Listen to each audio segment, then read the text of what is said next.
Usually, when you open a federal rule book, reading it feels kind of like reading the side effects of anesthesia, you know? Oh, absolutely. It's usually just a cure for insomnia. Right. It's this impenetrable wall of, well, thou shalt nots. Hmm. Written by lawyers, for lawyers, mostly just to make sure liability is clearly defined. Yeah, people look at regulatory text and their eyes immediately glaze over. They just expect a list of bureaucratic restrictions designed to ruin their fun. Exactly. You read it just to figure out how to not go to jail. It's very binary.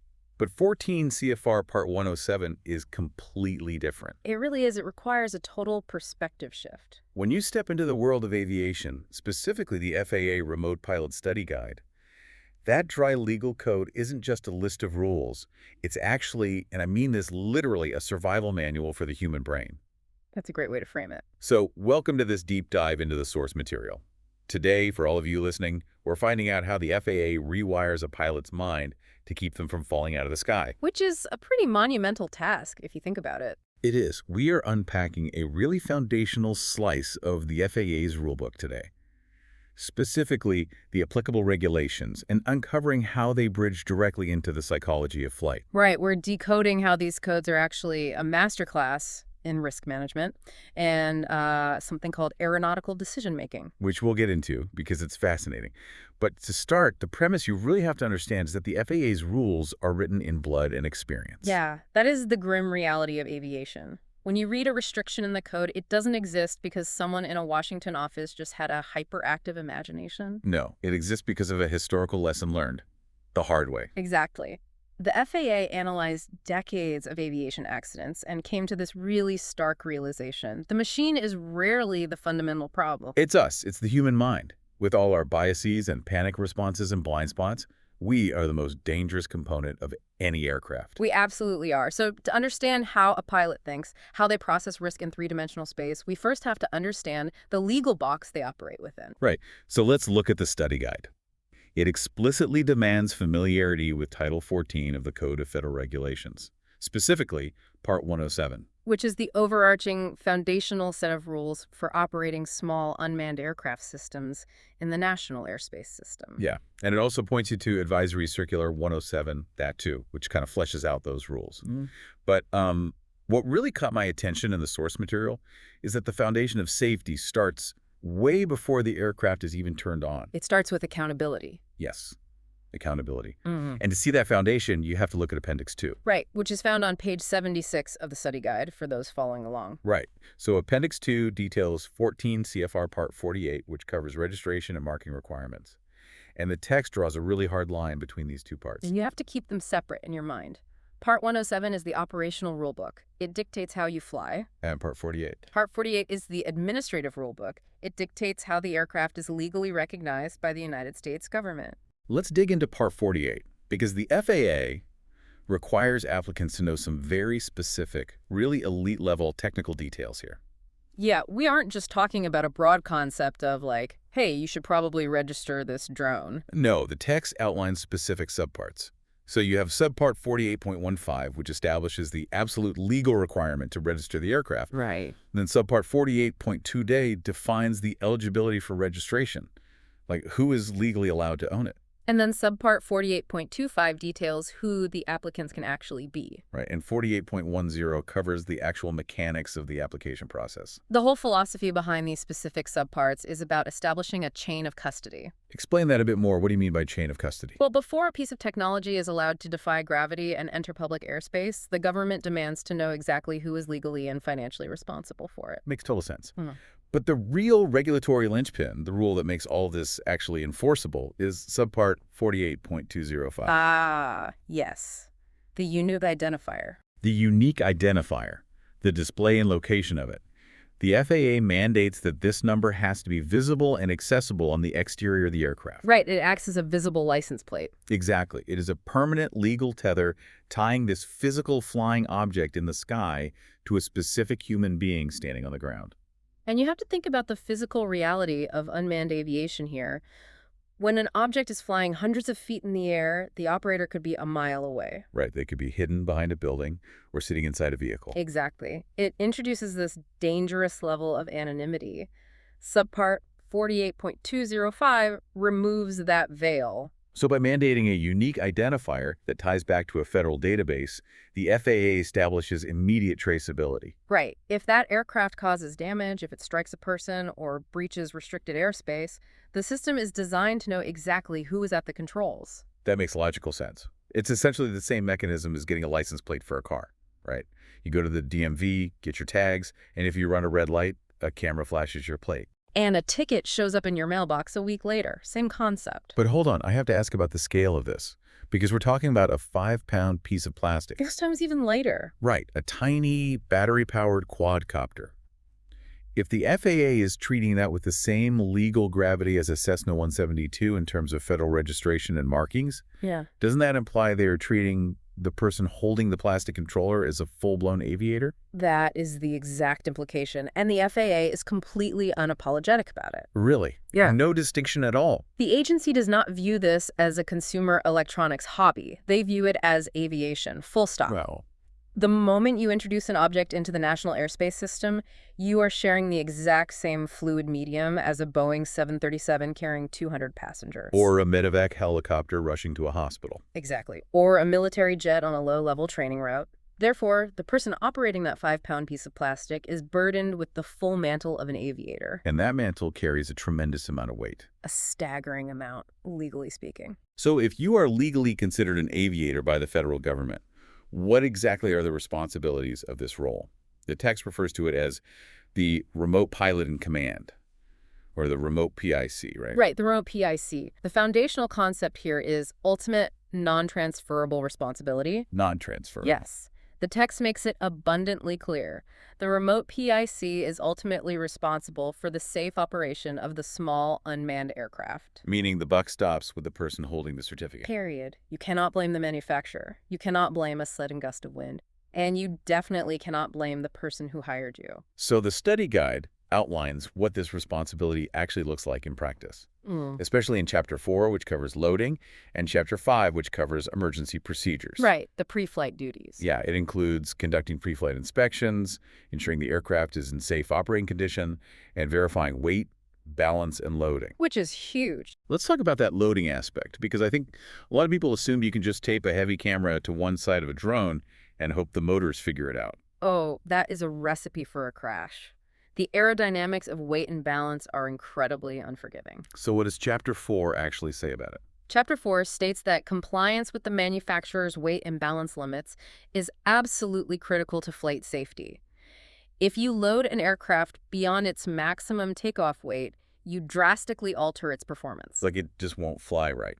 Worse than that, it will take significantly longer to climb. Its batteries will deplete exponentially faster because they are straining, and its maneuverability will be severely compromised. And what if the weight isn't too heavy, but it's just off-center, like my taped camera example? That's even more dangerous. If the center of gravity is shifted too far forward or laterally, the aircraft's internal gyroscopes and flight controllers have to work overtime just to keep it level. So the motors on the heavy side are constantly thrusting just to hover. Exactly.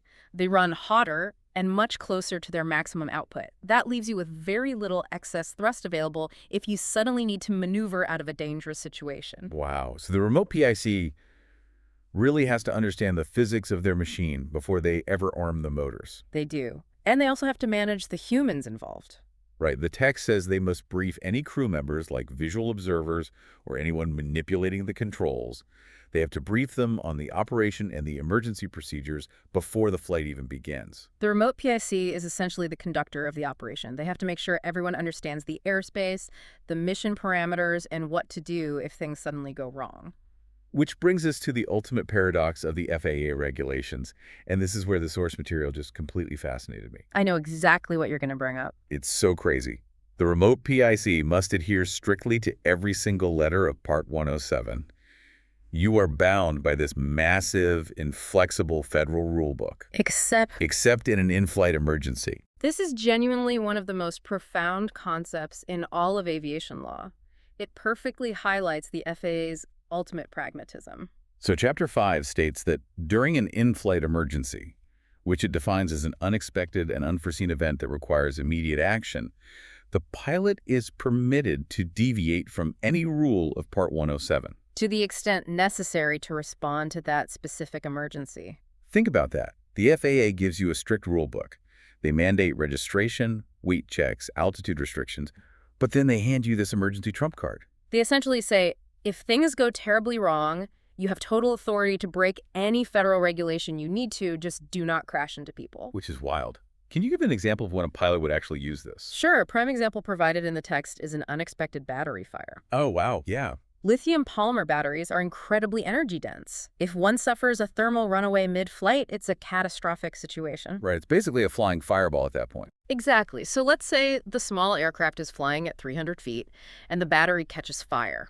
The remote PIC might determine that the only safe place to ditch the burning aircraft is an empty field. Okay, sounds reasonable. But to reach that field, they have to climb to 500 feet to clear a set of high-voltage power lines. And the regulatory ceiling for small unmanned aircraft is strictly 400 feet above ground level. Right. But in this emergency, the pilot is legally allowed to break that 400-foot altitude rule.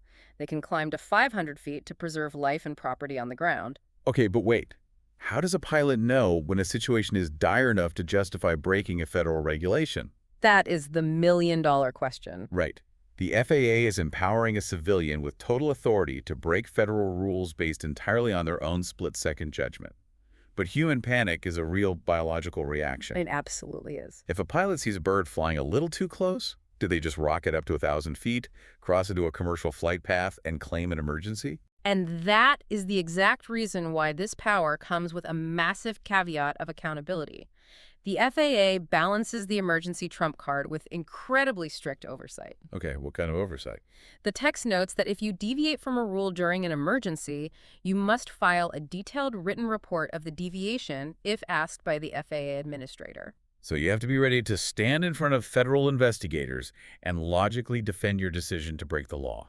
Precisely. You have to be able to explain the specific hazard, the immediate risk to life or property, and the aerodynamic or situational logic that made breaking the rule the safest possible option. So you can't just say, I panicked. No, absolutely not. It requires a tremendous degree of maturity and situational awareness. And honestly, this is exactly why the pre-flight briefing, the loading checks, and the maintenance inspections are mandatory. Right, because the whole goal of the preparation phase is to prevent the emergency from ever happening. Exactly. The FAA wants you to be so meticulous on the ground that you never have to invoke that emergency authority in the air. But when the unforeseen does happen, the FAA prioritizes physical safety over legal compliance. They'd rather you break a rule than hurt someone. Which makes sense on paper. But think about the biological mechanism required to execute that. It's intense. To make those split-second, rule-breaking emergency decisions, and to make them correctly so you can defend them later with logic and math, the pilot's brain and body must be operating at absolute peak capacity. Without a doubt. All the rules in Part 107 and all the authority granted to the remote PIC, they're completely useless if the human operating the system is physically or cognitively impaired. Which brings us directly to Chapter 9, Physiological Factors. Yes, let's get into Chapter 9. The regulations are incredibly strict regarding the human element. Part 107 prohibits a person from serving as a remote PIC, a person manipulating the controls, or a visual observer if they are impaired in any way.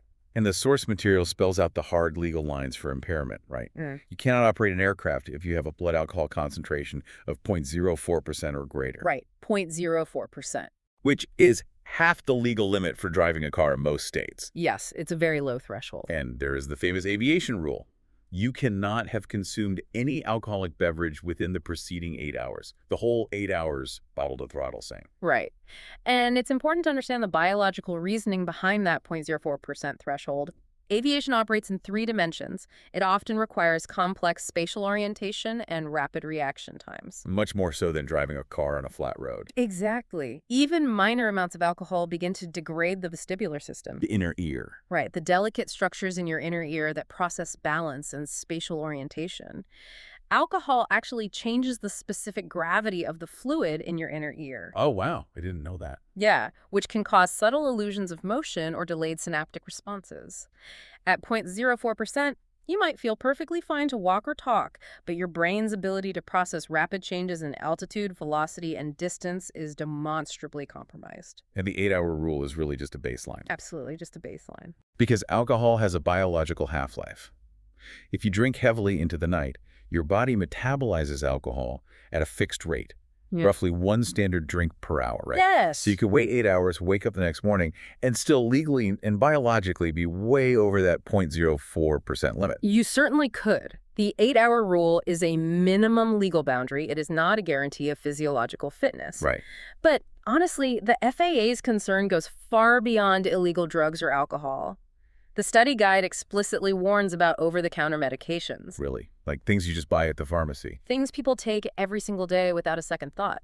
Certain antihistamines, which millions of people take for seasonal allergies, are central nervous system depressants. So they literally slow your brain down? Yes, they cross the blood-brain barrier and block histamine, which is a neurotransmitter that actually promotes wakefulness. Decongestants can cause subtle cognitive delays or dizziness, too. The study guide actually advises that for any new medication, over-the-counter or prescribed, you should wait at least 48 hours after the first dose before flying, just to observe any adverse side effects. You have to treat your own biology like an instrument that requires calibration. I love that analogy. And then there is the most insidious physiological hazard of all, which the text highlights prominently. Fatigue. Fatigue. The text differentiates between acute fatigue and chronic fatigue, right? Acute fatigue is short-term, like being tired after a long day of physical work, or maybe just a poor night's sleep. Right, the kind of tired a cup of coffee might momentarily mask. Exactly. But chronic fatigue is long-term sleep debt, often caused by continuous stress, jet lag, or underlying health issues. And the manual states very clearly that if fatigue occurs during the operation, no amount of training or experience can overcome its detrimental effects. None. None. Fatigue attacks the prefrontal cortex, which is the area of the brain responsible for complex decision-making and risk assessment. So it basically turns off the logical part of your brain. Yeah, it causes microsleeps. These are lapses in attention that last just a few seconds. But in aviation, a few seconds is more than enough time for an aircraft to drift into a building or an obstacle. So you could be the most experienced aviator in the world, but if your brain is starved of restorative sleep, your cognitive processing speed just plummets. Exactly. Experience cannot override biology. So to help pilots audit their own biological and psychological state, the FAA uses a mnemonic checklist. It's called IMSAFE. Right, IMSAE. It stands for illness, medication, stress, alcohol, fatigue, and emotion. You run this diagnostic check on yourself before you ever touch the flight controls. It's like a pre-flight for your body. It's like running a diagnostic scan on your computer's RAM before rendering a massive, complex video file. If the RAM is already full of background processes and corrupted data, the system is going to crash under load. That's a perfect way to visualize it. Let's walk through how IMSAFE functions in a realistic scenario. Okay, let's do it. Imagine a pilot who is highly experienced and completely sober. So the alcohol check is clear. Right. They got a solid 8 hours of sleep, so fatigue is clear. They aren't sick, so illness is clear. Sounds good so far. But they are going through a brutal custody battle, and they just received a devastating email from their lawyer 10 minutes before the flight. Oof. Okay, so under the IMSAFE checklist, they fail on stress and emotion. Completely. Because the psychological pressure and emotional upset act like those background programs eating up their cognitive RAM. They are distracted. And in aviation, a distracted pilot is a dangerous pilot. Exactly. They should ground themselves, even though they are perfectly healthy and sober. But wait, how can the FAA possibly enforce a stress limit on someone flying a drone? Well, Because the regulations list very specific medical conditions that require grounding. The text mentions epilepsy as an example, right? Yeah. But stress isn't a legally regulated medical condition. Emotion isn't something a federal inspector can test with a breathalyzer or a blood draw. You're hitting on the absolute core philosophy of aviation safety culture here. The FAA knows they can't police your emotions. They can't measure your anxiety with a radar gun. Right. The IMSAFE checklist isn't an enforcement tool for the FAA. It's a self-preservation tool for the pilot. A self-preservation tool. Yes. It is the vital bridge between legal compliance, which is Part 107, and actual physical survival. The FAA is establishing a standard of professionalism. So they are saying, we can mandate the alcohol limits and the altitude ceilings, but you have to have the discipline and maturity to recognize when your mind is compromised by life. That is exactly what they are saying. Okay, so you've run the IMSAFE diagnostic. Your cognitive RAM is clear. You are sober, rested, calm, and healthy. Now, how do you audit the actual flight environment and the mission itself? That's the next step. Because this is where the biological self-check turns into a systemic operational philosophy. Which brings us to Aeronautical Decision-Making, or ADM. Chapter 10 of the study guide is entirely devoted to aeronautical decision-making and judgment. And it defines ADM as a systematic approach to the mental process used by pilots to consistently determine the best course of action in response to a given set of circumstances. It is a highly structured approach to risk assessment and stress management. The history of ADM is fascinating because, like you said earlier, it was born out of tragedy. The text explains that for over 25 years, the airline industry recognized that they needed to reduce accidents caused by human factors. Yes, the 1970s were a real turning point. You had these highly trained, mechanically sound crews flying perfectly functional aircraft straight into the ground. A famous example that spurred this on was Eastern Airlines Flight 401 in 1972. Or United Airlines Flight 173 in Portland in 1978. Right, where an entire flight crew became so fixated on a single burned-out landing gear indicator light that they ignored their fuel gauges and literally ran out of gas in midair. It's almost hard to believe, but those crashes forced the industry to realize that technical flying skills were simply not enough. You can be a great stick and rudder pilot and still crash if your decision-making is flawed. Exactly, so they developed Crew Resource Management, or CRM, for multi-pilot flight crews. CRM taught captains how to actually listen to their co-pilots and taught co-pilots how to speak up when they saw a problem. It taught them how to manage distractions and prioritize tasks. And eventually, the FAA adapted those principles for the solo pilot, creating Single Pilot Resource Management, or SRM. The statistical gravity of why they developed this is staggering. It's printed right there in the study guide.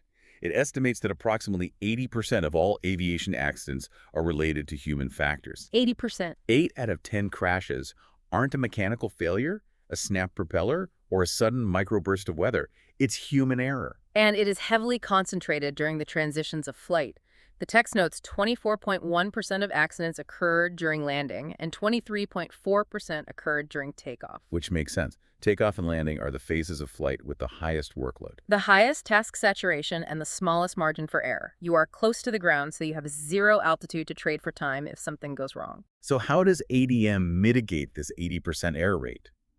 The text outlines a formal risk management decision-making process. It does. It references figure 10.1, which illustrates this continuous loop. Right.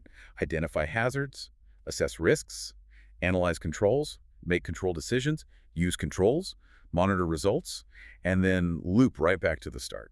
It's a structured algorithm for processing reality. But the text also makes a brilliant distinction between two types of decision-making. Oh, right. Analytical versus automatic? Yes, there is analytical decision-making, which is what you use when you have the luxury of time. You gather information, review your options, evaluate the consequences, and select a methodical course of action. Like deciding whether to fly today or tomorrow based on a weather forecast? Exactly. But then there's automatic or naturalized decision-making. And automatic decision-making is reflexive action. Yes. It is anchored entirely in training and experience, and it is used during emergencies when there is literally zero time to analyze. Let's look at the neuroscience of an emergency for a second. When that lithium battery catches fire or a motor fails, the human brain's default response is driven by the amygdala, right? Right. The amygdala triggers the fight-or-flight panic response. It floods the body with adrenaline and effectively bypasses the slower, logical processing of the prefrontal cortex. And in an aviation emergency, a pure panic response is almost always fatal. So how do you defeat millions of years of evolutionary biology? Through repetitive, highly structured training. Right. ADM trains the brain to build myelin sheaths around specific neural pathways. When you repeatedly practice emergency procedures and risk assessment loops, you insulate those neural connections. Making them fire faster and more efficiently. Exactly. You are literally turning a slow, logical thought process into a lightning-fast automatic reflex. ADM teaches you how to analyze when you have time, and it builds the neural architecture so your automatic decisions are safe ones when the amygdala tries to take over. That is incredible. And the study guide actually cites research from when the FAA first started teaching ADM. They tested student pilots who received specific ADM training against those who didn't. The results were undeniable. They were. The pilots with ADM training made 10 to 50% fewer judgment errors in flight. And in one corporate fleet flying 400,000 hours a year, they saw a 54% reduction in their accident rate just by teaching this material. Just by teaching judgment. It is a remarkable testament to neuroplasticity. Tradition always dictated that good judgment was simply a byproduct of experience, right? Like, you survived enough bad situations, you eventually developed good judgment. But the text explicitly refutes that, states. Contrary to popular opinion, good judgment can be taught. It is not just an innate trait. It can be systemized into a learnable process. It can. And to teach that structured process, to give the pilot a concrete tool to identify hazards before they escalate into emergencies, the FAA created a master framework. Yes, the ultimate safety net, the PAVE checklist. PAVE is the absolute cornerstone of risk mitigation. It integrates perfectly with the 3P model: perceive, process, perform, which is shown in Figure 10-4 of the study guide. Right. When you perceive hazards, you use the PAVE checklist to categorize and evaluate them. PAVE is an acronym that divides the risks of flight into 4 distinct categories: pilot and command, aircraft, environment, and external pressures. Let's break down each of these letters in extreme detail, because this is where everything we've talked about so far converges into one single unified theory of aviation safety. I agree. Let's start with the first letter, P, pilot and command. Okay. This is the biological and psychological audit we just discussed. This encompasses your experience level, your currency, like when was the last time you actually flew, Right. and your physical state. This is where the InSafe checklist is cyclically repeated. You evaluate your illness, medication, stress, alcohol, fatigue, and emotion. Because if the pilot is compromised, the entire risk management system collapses before the aircraft even leaves the ground. Exactly. It all starts with the pilot. Next up is the A aircraft. Is this the right aircraft for the specific mission? Am I intimately familiar with its flight controllers? And most importantly, linking back to our discussion on Chapter 4, can this aircraft carry the planned load safely? Right. If you are strapping a heavy LiDAR sensor to a drone, you have completely altered its center of gravity and its aerodynamic profile. You are evaluating the mechanical and physical limitations of the machine itself against the demands of the flight. Then we arrive at the V environment. And this is where the elite technical detail of aviation truly shines in the planning phase. Oh, absolutely. Environment is not just stepping outside and looking up at the sky to see if it looks like rain. No, it requires a deep dive into chapters 2 and 3 of the study guide, understanding really complex meteorological and topographical data. Let's spend some time on the V because this is incredibly dense material. It is. Evaluating the environment means understanding aviation weather sources. Right. The study guide expects you to know how to read MEDARs and TAFs. And these aren't plain English weather forecasts you just get on your weather app. Not at all.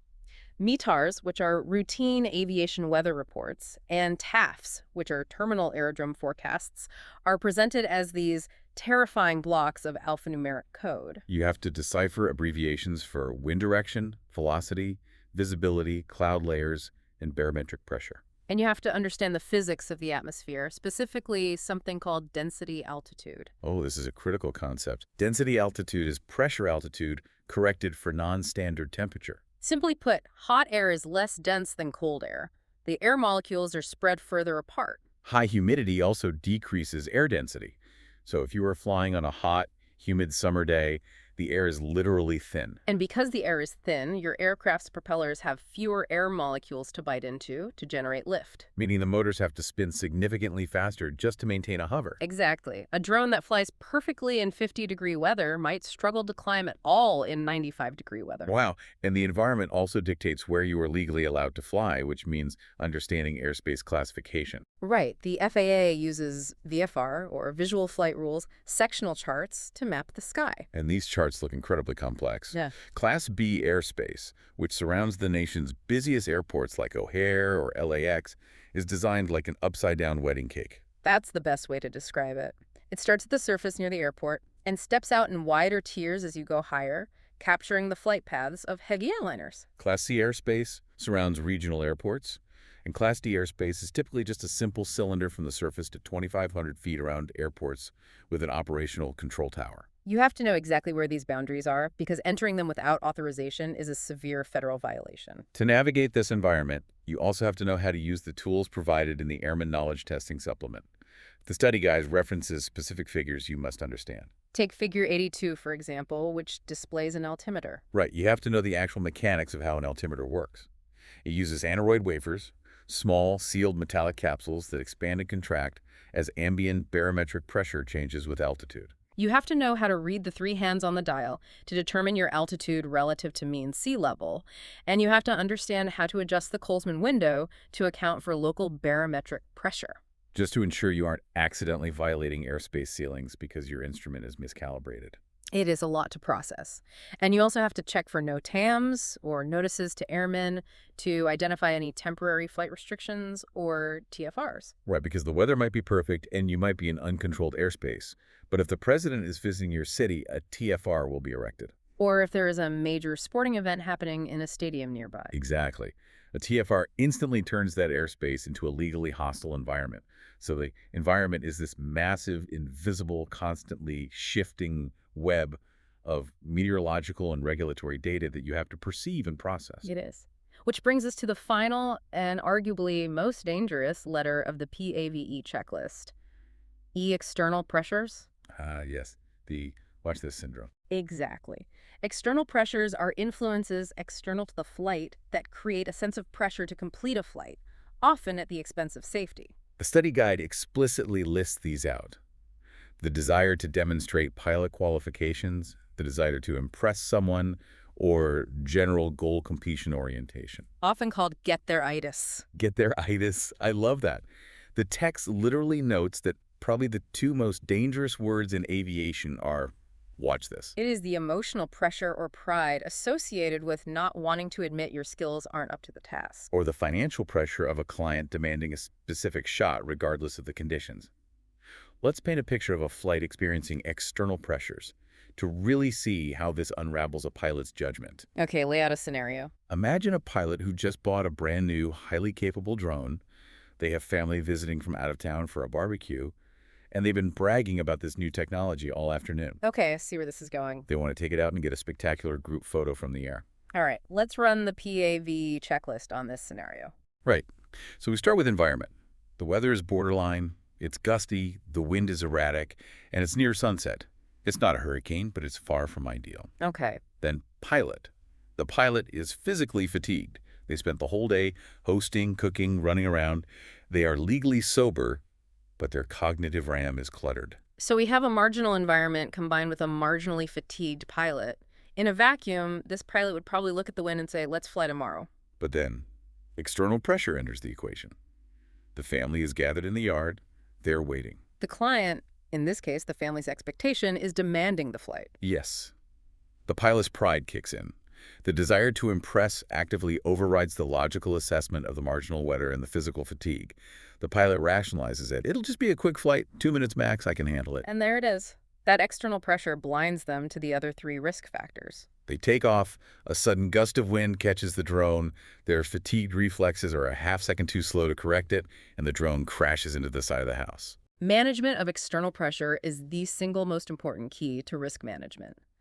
As that scenario illustrates, it is the one risk factor category that actively conspires to make a pilot ignore all the others.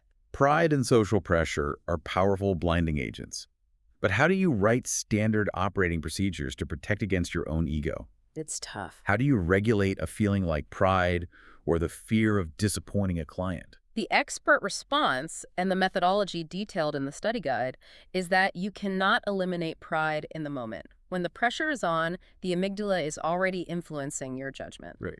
Therefore, you must make the critical decisions before the pressure ever exists. The text advises establishing what are called personal minimums. What exactly does a personal minimum look like in practice? Personal minimums are hard numerical limits unique to that individual pilot's current level of experience and proficiency. Okay, give me an example.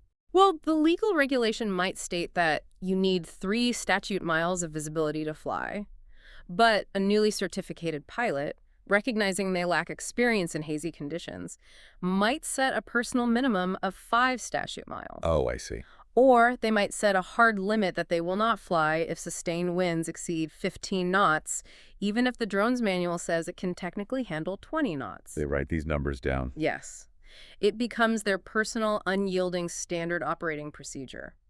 By establishing these hard limits while sitting in a calm environment, well before a flight is ever proposed, They create a firewall against their own ego. I understand the mechanism now. So when the family is standing in the yard saying, watch this, or a client is demanding a shot in high winds, the pilot doesn't have to evaluate their pride versus the wind speed in real time. Exactly. They just look at their pre-established minimums, look at the anemometer reading 18 knots and say, sorry, the wind is at 18 knots, my hard minimum is 15, the flight is scrubbed. Wow. It completely removes the emotion from the decision-making process. Exactly. It systematizes the decision. It replaces emotional pressure with an analytical, pre-calculated control. Okay, let's synthesize this incredible journey through the source material. We started by looking at cold, hard federal regulations. Right, Part 107 and Part 48. We looked at 14 CFR Part 107 and the critical Part 48 registration requirements outlined in Appendix 2.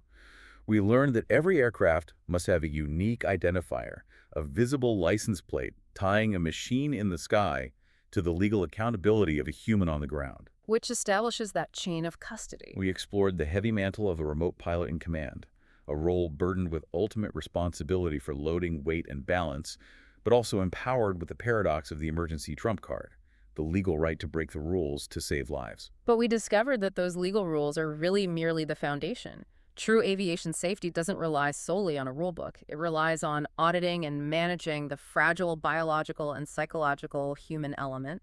We learned how to run a diagnostic on our own biology using the IMSAFE checklist, ensuring illness, medication, stress, alcohol, fatigue, and emotion aren't compromising our cognitive RAM.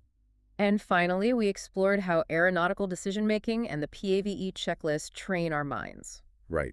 To perceive hazards in the environment, from deciphering METARs to understanding density, altitude, and altimeter mechanics, we learned to process those risks and perform safely using personal minimums to defeat our own pride. The entire progression moves from basic legal compliance to a holistic scientific philosophy of risk management. The source code of safety is understanding that the pilot is the most critical and most vulnerable system on the aircraft. And that leads me to a final provocative thought for you to ponder as we wrap up this deep dive. Throughout Chapter 10, the FAA's ultimate goal with ADM is to systematize human judgment. We are building neural pathways and checklists to eliminate human errors, because human error causes 80% of accidents. Right, we want to fix the human element. But what happens as aviation becomes increasingly and inevitably automated? If we reach a point where artificial intelligence is flying the aircraft 99% of the time, will the future remote PIC need to focus less on flying the aircraft with a joystick and more on auditing the decision-making of the AI? Oh, that's a fascinating question. Are we moving from aeronautical decision-making, where we manage our own biological flaws, to algorithmic decision-making, where our primary job is to recognize when the computer's logic is flawed?